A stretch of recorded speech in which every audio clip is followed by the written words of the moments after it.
Pembahasan yang telah lalu kita telah membahas tentang wajibnya membaca Al-Quran di dalam sholat.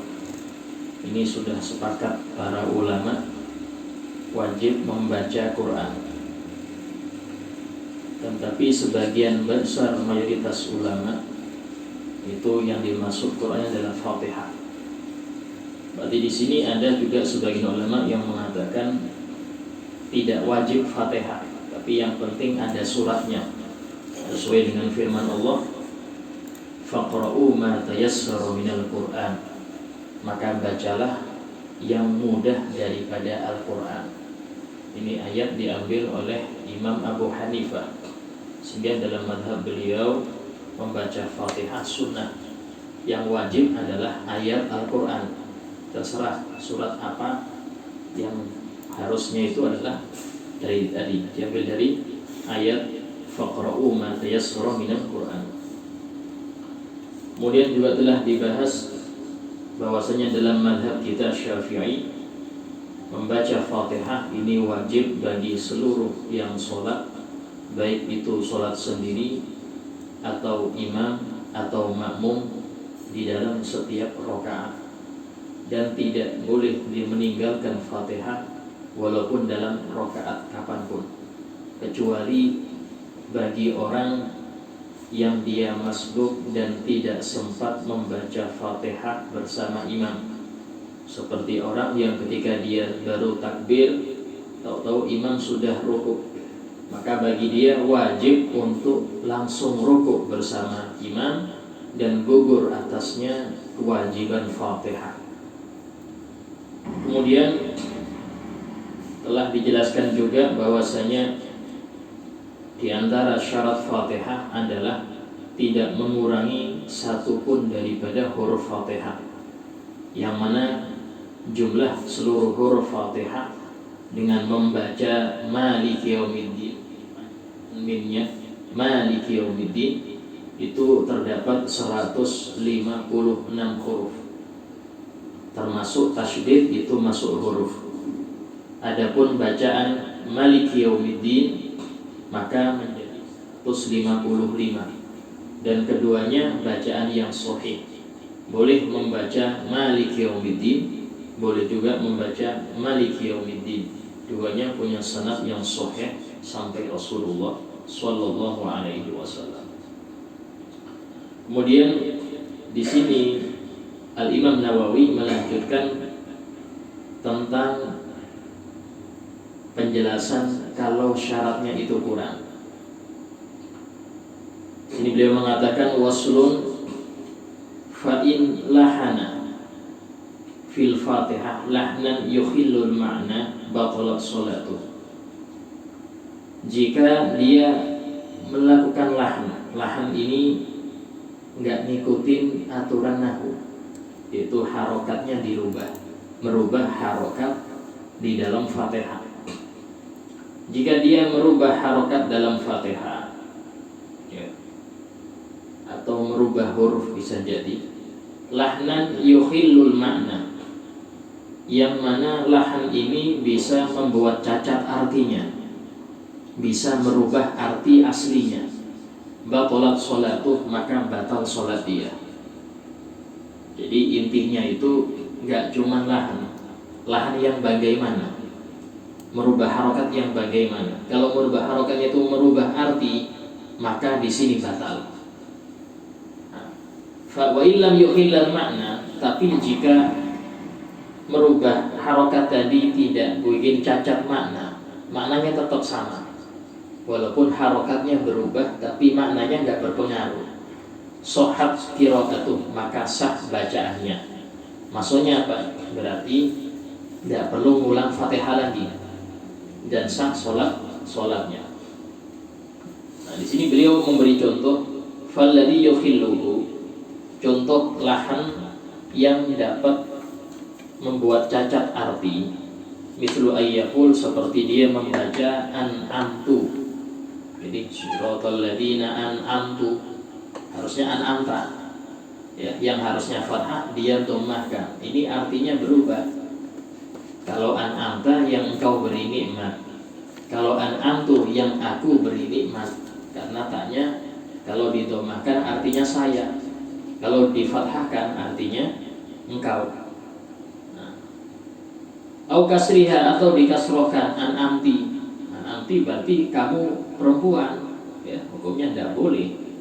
Walaupun dalam hal ini Allah tidak disifati laki atau perempuan, tapi mengkasrohkan ini jelas merubah makna. Ya, seperti itu batal sholatnya. Nah, bukan cuma batal fatihahnya, batal sholatnya kalau dia merubah harokat, yang mana harokatnya ini merubah makna. Au yakul, atau dia membaca iyyaki na'bud, harusnya iyyaka na'bud, hanya kepada engkau ya Allah kami menyembah. Dia pakai ki itu kamu tapi itu perempuan, ya, ki itu kalau kasroh kamu tapi itu perempuan. Yang seperti ini juga membatalkan. Walladzi la yukhil, dan contoh yang tidak cacat arti, merubah harokat tapi nggak bikin cacat arti. An yakul, seperti dia mengatakan Rabbul alamin atau Rabbal alamin, alhamdulillahi Rabbul alamin. Nah, ini artinya tetap Tuhan sekalian alam, nggak berubah, ya.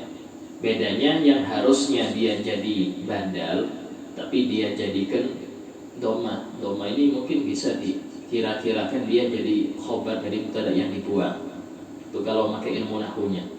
Yang seperti itu, umpama ada orang baca demikian, itu tetap sah bacaan, karena nggak merusak makna. Atau dia fathahkan, alhamdulillahi rabbil alamin, dia fathahkan. Ini jangan coba-coba. Ini maksudnya kalau kita nemu kayak gitu, kayak apa mensikapinya? Nyikapinya kalau demikian hukumnya sah, bacaannya biasa. Cuma perlu diingatkan. Kenapa? Karena merubah huruf Al-Quran atau harokat hukumnya haram. Ini masalah haram, ya. Tapi masalah sah, bacanya sah. Tapi urusan dosa apa enggak? Ya dosa dia. Karena dia merubah-rubah harokat dalam Al-Quran. Au yaqul, atau dia membaca nasta'ina, umpama dia di wasol, iyyaka na'budu wa iyyaka nasta'in ihdinas siratal mustaqim, kan itu yang benar didomahkan. Nah, dia enggak iyyaka na'budu wa iyyaka nasta'in ihdinas siratal mustaqim, langsung dia kan nyambung, nggak apa-apa itu, tapi harus doma karena nasta'inu, nasta'inu binas itu. Nah, dia enggak nasta'inah binas siratal mustaqim. Yang seperti itu hukumnya tidak masalah, maksudnya tetap sah bacaan, walaupun kalau dia sengaja hukumnya dosa dalam hal itu. Atau dia kasrohkan iyyaka na'budu wa iyyaka nasta'in ihdinas sirat. Nah, ini hukumnya tidak apa-apa, walaupun dalam kaidahnya salah. Kalau dia sengaja haram hukumnya. Jadi hukum haram dalam sholat tidak pasti membatalkan sholat, ya. Dan itulah ada hukum sholatnya sah tapi haram, sah tapi dosa dia. Ada soal seperti itu. Kayak orang sholat pakai kopiah gosok, ya, kopiahnya teman diambil dipakai sholat, nggak ngomong dia. Ini hukumnya mencuri, tapi bukan mencuri barang, mencuri manfaat barang. Itu gosok. Contoh umpama dia pakai sepatu ke musola ini, waduh, ini sepatu pakai wudhu bisa repot, mumpung ada sandal di samping dipakai dia. Ini ada sandal, insya Allah ikhlas, insya Allah. Nggak bisa insya Allah ikhlas, nggak bisa, wajib izin. Kalau nggak izin gosok. Gosok ini dalam bab fikih disebutkan ada hukumnya. Gosok itu, gosok ini bukan mencuri barang, mencuri manfaat barang. Tapi dia ada niat mau balik ke dia. Kalau nggak niat berarti mencuri. Kalau nggak niat berarti mencuri. Ini dia niat balikkan, cuman ambil manfaat. Hukumnya tetap haram. Bahkan kalau tobatnya bagaimana? Tobatnya wajib bayar ongkos sewa. umpama kopiah ini disewa sekian menit berapa, wajib bayar. Kalau rusak wajib diganti, ya karena dia pakai rusak wajib diganti. Nah, diganti plus bayar sewa tadi. Jadi nggak cuma ganti barang. Ustaz, saya sudah minta maaf Ustaz, habis gosok dan dia ngizinkan, ya wajar, sudah terpaksa. Maaf ya, seminggu saya pakai, oh ya sudah, daripada nggak balik, iya toh iya. Tapi hati dongkol ini, ya egonya minta maaf setelah memakai nggak dianggap. Nah, istilahnya dosa tetap ada, dosa tetap ada. Nah, itu hukumnya sholat yang pakai kopiah gosok atau sarung gosok, hukumnya sah sholatnya karena fikih nggak bahas masalah itu. Cuman hukumnya haram, sholat dia haram. Ya, sholat dia haram. Nah, ini pun juga demikian. Seseorang yang sengaja merubah harokat Fatihah, tapi harokatnya merubah tadi itu dan mengakibatkan cacatnya makna, hukumnya dosa dia, tapi tetap sah Fatihahnya, sah sholatnya. Walau qala, seumpama dia membaca walau qolin bidhok, pakai dhok. Nah, berarti harus bisa bedakan ya, dhok sama dhok itu beda. Dhot ini paling sulitnya huruf hijaiyah diucapkan. Sampai-sampai dalam suatu hadis Rasul bersabda, ana afsahu man nataqa bid-dhot. Akulah paling fasih orang yang membaca dhot. Karena yang paling fasih urusan dhot Rasul. Bahkan di bahasa apapun enggak ada dhot itu. Di bahasa apapun dhot itu enggak ada. Hanya cuma dalam bahasa Arab itu hanya dhot, ya. Orang yang baca dhot dengan dhot. Dho itu lain dengan dho ya. Nah, kayak zolimin itu dho, zolimin ya. Nah, biasanya kita sebagian orang dho jadi jim, jolimin jadinya. Sofirullahaladzim, ini dari mana jim? Azim, ya, zim. Ini hampir mirip dengan za. Bedanya kalau dho ada itbaq. Kalau dalam qiraat itu ada itbaq, huruf itbaq, yaitu kayak melembung. Dho. Tapi itu idza fa'idza. Nah, dho beda lagi. Dho itu enggak boleh sama dengan dho. Yang membaca waladhdallin kayak dho, waladhdallin. Hukumnya di sini katakan batalat sholatuh. Batal sholatnya ala arjahil wajhain menurut pendapat yang paling sahih. Ya. Berarti apa? Harus latihan dho ini. Illa kecuali an ya'jiza anid dhot ba'da ta'allum. Dia enggak mampu membaca dhot tapi setelah belajar. Setelah dia belajar bedakan dhot sama dhot ini enggak bisa dia. Sampai kerepotan saya nyerah. Enggak bisa lagi sudah. Ya sudah, fayu dan dimaafkan untuk dia. Cuma resikonya yang seperti ini enggak boleh menjadi imam. Enggak boleh jadi imam. Kenapa? Karena kalau ada makmum yang fasih nggak sah makmum yang fasih. Makmum yang fasih nggak sah bermakmum dengan yang nggak fasih. Jadi makmum yang fasih jika bermakmum dengan yang nggak fasih nggak sah. Ya. Tapi dia boleh jadi imam kalau makmumnya sama semua. Makmumnya sama semua, dong nggak bisa semua ya sudah nggak apa-apa, sepaket. Tapi kalau ada yang bisa, nah ini yang kasihan juga, yang bisa ini dia tidak sah sholatnya kalau bermakmum dengan imam yang salah satu hurufnya kurang pas. Ya. Dari sini kita dapat mengambil kesimpulan bahwasanya urusan Fatihah ini tidak segampang yang kita kira. Ya. Apalagi sampai ada yang mengatakan baca di hati. Kalau di hati nggak ada Pak huruf-huruf ini. Ya, kalau baca di hati nggak perlu tajwid Anda, nggak perlu mat, nggak perlu huruf hukum iqlab, idhar nggak perlu. Bahkan dot sama dot nggak perlu dibedakan dalam hati. Tapi nggak seperti itu. Ini bukan nggak ada istilah di hati, semuanya harus dibaca. Semua harus dibaca dan harus keluar huruf. Karena itulah hukum masalah Fatihah lebih detail. Dan telah kita keterangan kemarin bahwasanya seluruh Al-Quran itu tidak wajib bagi kita membacanya. Seumur hidup pun nggak wajib kecuali satu, Fatihah. Itu satu, Fatihah. Sehingga orang kalau saya seumur hidup tidak pernah baca Quran kecuali Fatihah. Karena dalam sholat ya hukumnya tidak dosa, cuma rugi. Kenapa rugi? Karena Al-Quran per huruf 10. Kok bisa-bisanya gak dibaca? Rugi. Cuman apakah berdosa orang yang gak pernah baca Quran tapi dia Fatihah toh yang dibaca waktu sholat? Hukumnya tidak dosa. Karena memang yang diwajibkan dalam syariat cuman Fatihah. Ini dalam konteks Syafi'iyah dan hampir seluruh madhab yang muktabar ya, kecuali Imam Abu Hanifah mengatakan wajibnya Fatihah. Imam Hanifah itu nggak wajib Fatihah, cuman sunnah. Sunnah. Yang wajib adalah Al-Quran, terserah pilih yang mana, itu menurut beliau.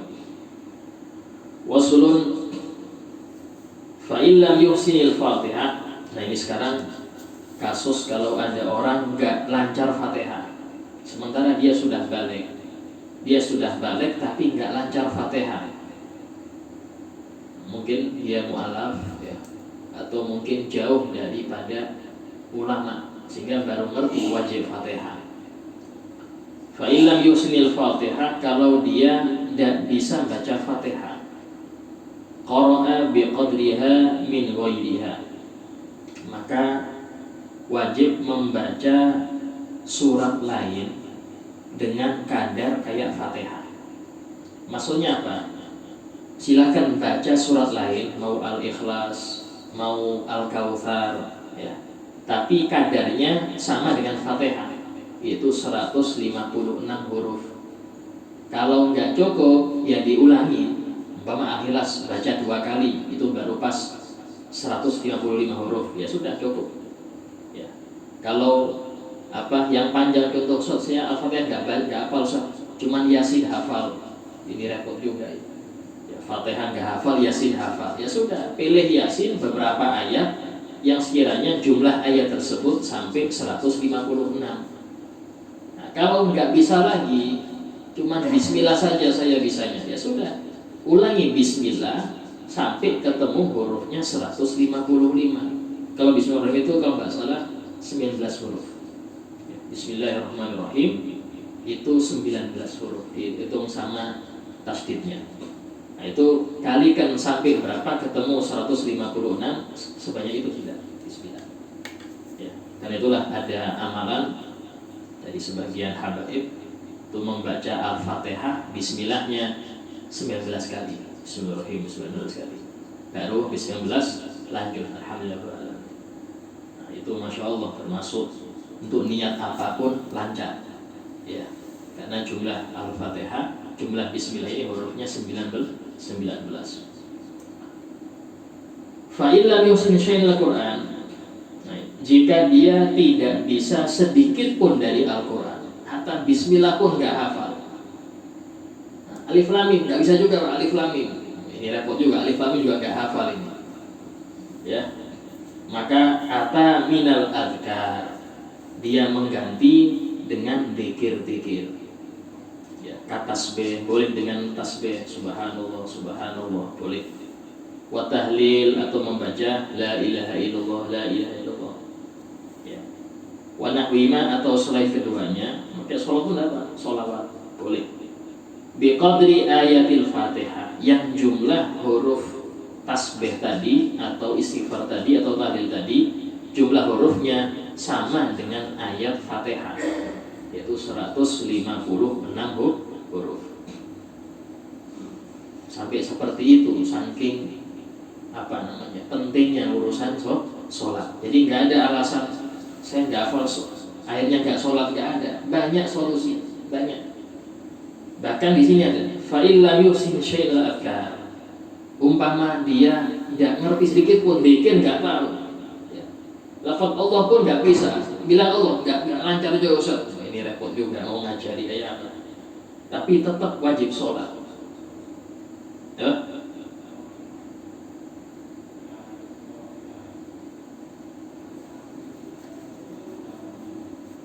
Logat.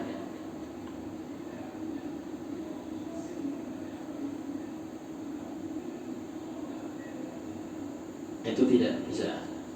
Harus dia melatih dalam dalam Fatihah itu. Jadi tidak boleh membawa dia logat dia itu dalam membaca Quran. Tidak. Batal. Sehingga apa? Penting. Contoh banyak huruf-huruf dalam Fatihah itu yang nggak ada, itu sa nggak ada. Jadi kita nggak ada yang nggak lancar, sa aman aja karena nggak ada di Fatihah. Kalau nggak lancar di suratnya nggak masalah, surat sunnah hukumnya nggak apa-apa itu. Yang penting Fatihahnya itu sa, jim nggak ada, ya. Terus kho nggak ada. Kemudian apa lagi itu? Shin. Oh iya. Kalau ngalamin ya Pak Ustaz, ain nggak bisa, sama itu. Hukumnya itu juga mukhil, apa? Bikin cacat di dalam Fatihah. Ya. Atau contoh bedakan hamzah sama ain nggak bisa dia. Ya. Alamin sama alamin nggak bisa bedakan. Alhamdulillahirabbil alamin. Nah, ini repot juga. Karena alam pakai hamzah artinya sakit. Orang-orang yang sakit alam ini sakit artinya. Nah, ini merubah arti. Atau hak sama hak.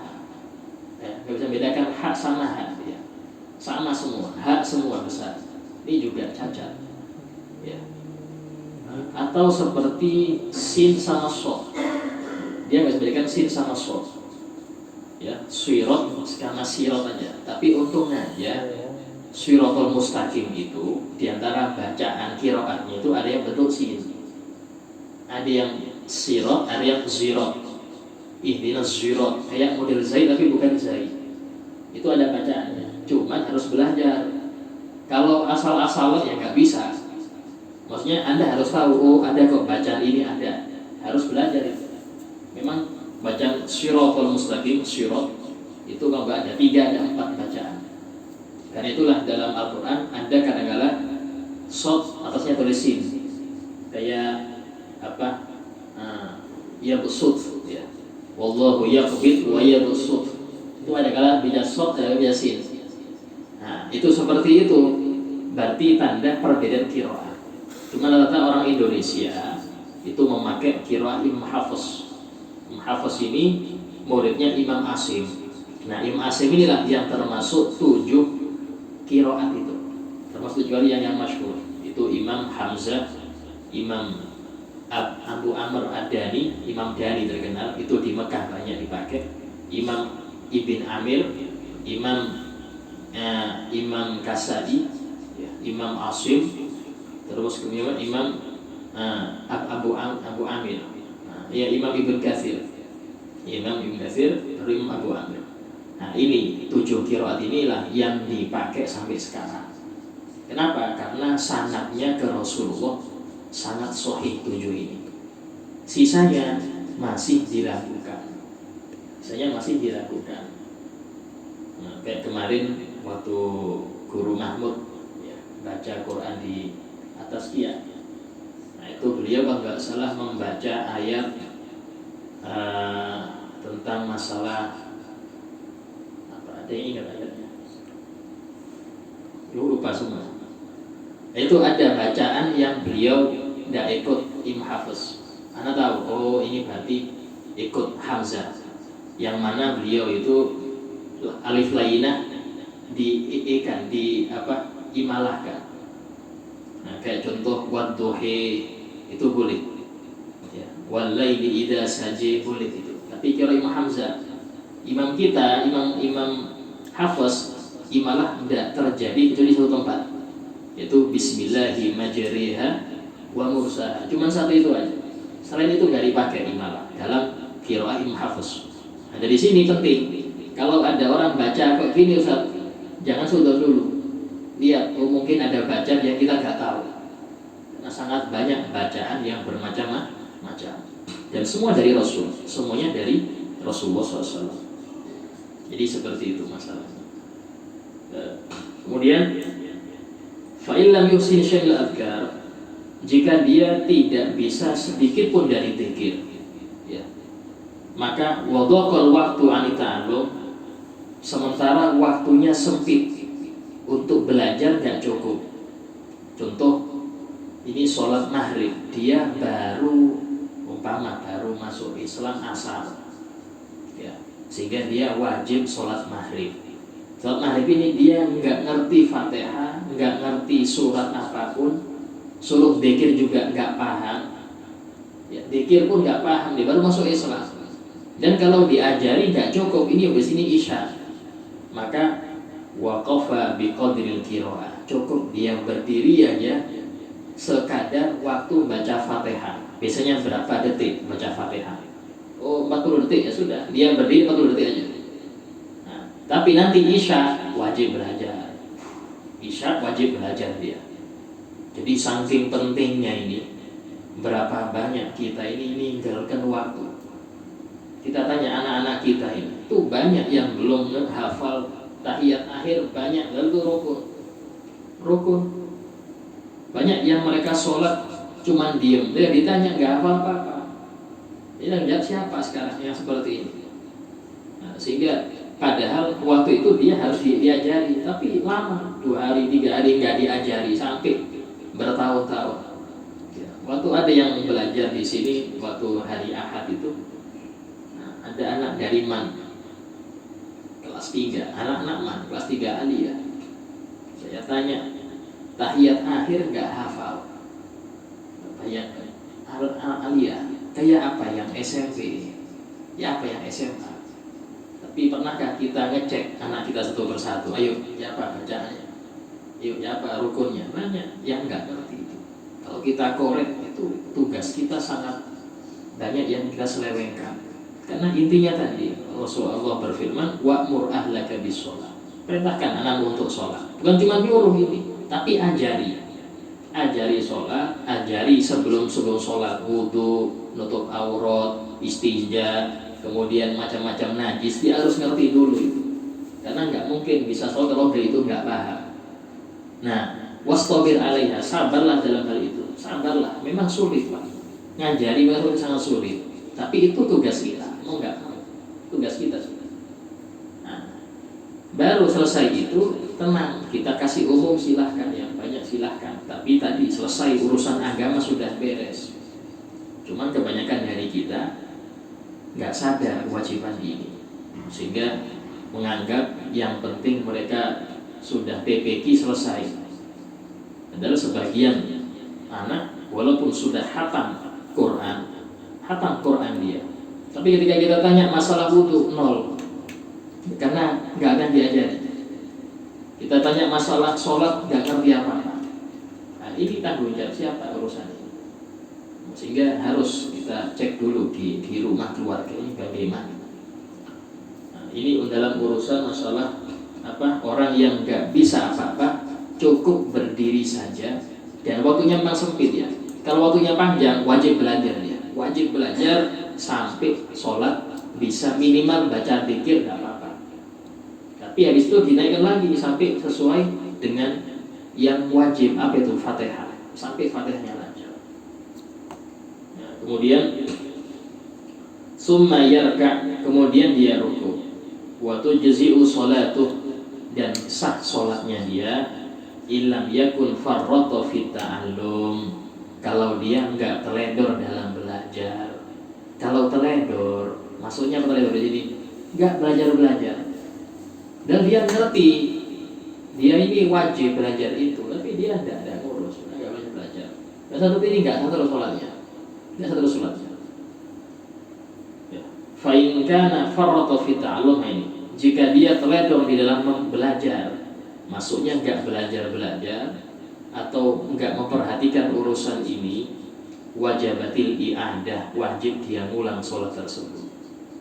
Ini berapa banyak sholat kalau kita periksa anak-anak itu, dia balik mulai kapan, baru ngerti Fatihah mulai kapan, wajib dia ulang semua itu sholat. Ya.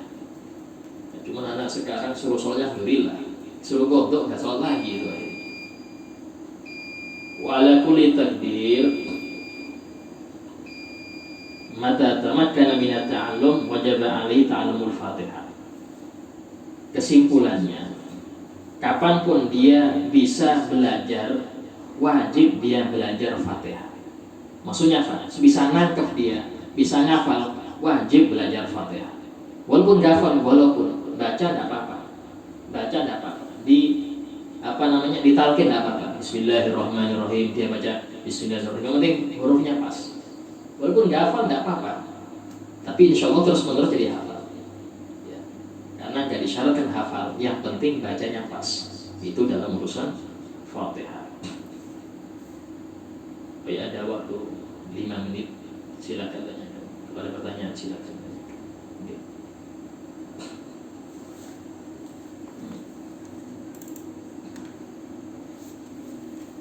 Nah, yang betul dua-duanya panjang.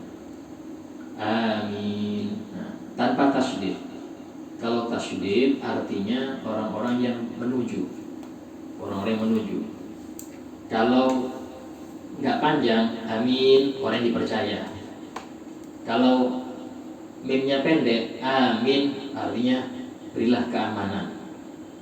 Beda-beda. Ya. Kalau nggak panjang semuanya, cuma ditasydid, amin, artinya bacalah amin. Itu perintah berarti. Amin, bacalah amin. Nah, sehingga harus amin. Amin itu artinya apa sih? Istajib, kabulkan ya Allah. Karena itulah orang yang memainkan bacaan amin batal sholat. Kadang-kadang ke sholat tarawih itu anak-anak, ya, amin sampai satu masjid bingung semua. Ya. Ini hukumnya kalau seperti itu batal dia, batal. Bukan malah semangat, enggak, batal sholatnya karena bermain-main dalam dzikir. Ya. Yang lain.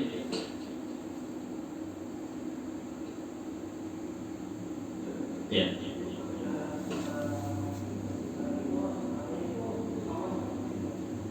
Nah, jadi kalau kita waqaf berhenti, kan nasta'in berhenti. Nah, cuman kalau pas kita mau wasol kan boleh wasol. Itu dibacanya dhammah. Iyyaka na'budu wa iyyaka nasta'in ihdinas shiratal mustaqim. Nah itu. Oke, nuh. Boleh. Tapi kalau difatahkan ya Pak Ustaz, nasta'inah dinas sirat, tidak masalah. Tapi tadi kalau dia sengaja, hukumnya dosa, tapi nggak batal Fatihah. Ya, atau dikasrohkan nasta'inih dinas, nah itu juga sama. Ya, hukumnya kalau sengaja dosa. Ya, ini memang untuk urusan wasol waqaf ada ilmu tersendiri. Tidak sembarangan untuk boleh mewasol, boleh waqaf. Nah, bahkan ada waqaf lazim yang harus berhenti.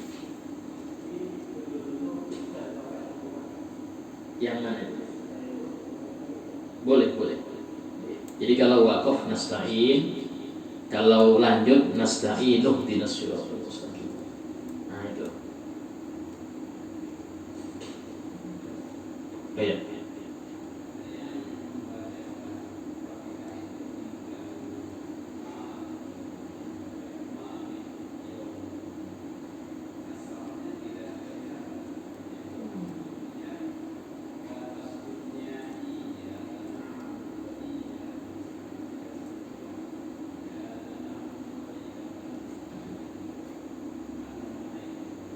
Nah, yang seperti itu hukumnya wajib ulang, ayatnya wajib diulang. Kalau dia sadar tasydidnya itu nggak pas atau kurang, wajib dia ulang. Ya, kalau nggak diulang dia, maka rokaat tadi nggak dianggap. Contoh dia pas rokaat kedua ingat, oh iya tadi saya nggak ditasydid, berarti yang tadi nggak dianggap. Anda harus nambah lagi sebagai gantian tadi. Berarti rakaat yang sekarang ini yang pertama, walaupun orang anggap kedua. Sebagai makmum,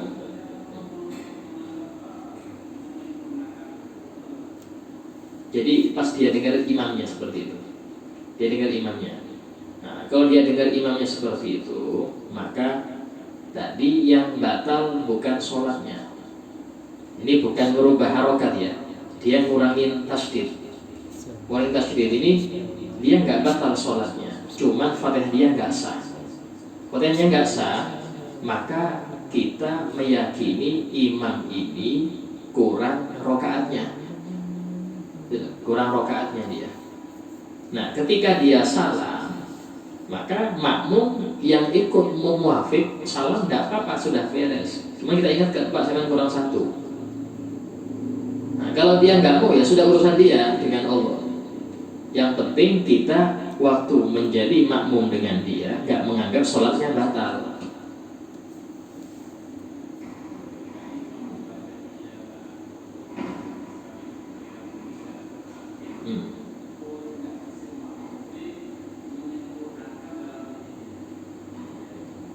Tidak bisa, tidak pengaruh.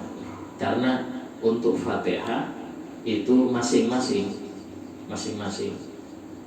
Dari sini bolehkah sang makmum itu mengingatkan? Umpama iya karena butuh boleh apa enggak? Nah, di sini kita belum pernah dapat nasnya. Cuman kalau sudah seperti itu, ya usahakan diberitahu, habis sholat diberitahu. Karena untuk nas mengingatkan Fatihah itu memang ada, cuman apakah dalam bacaan tadi itu bisa diingatkan? Nah, kita nggak pernah nemu makmum mengingatkan Fatihah. Kalau surat pendek banyak, ya surat Fatihah banyak ingatkan. Tapi kalau Fatihah hampir semua hafal itu, jadi nggak mungkin diingatkan. Nah, cuman dalam hal tersebut belum dapat nas kita. Nah, insya Allah nanti kita carikan. Insya Allah kurang sedikit, tapi akan kita bahas yang akan datang tentang masalah orang yang tidak mampu baca Fatihah. Al-Fadhil Habibina Ashrafina wa Qurrati A'yunina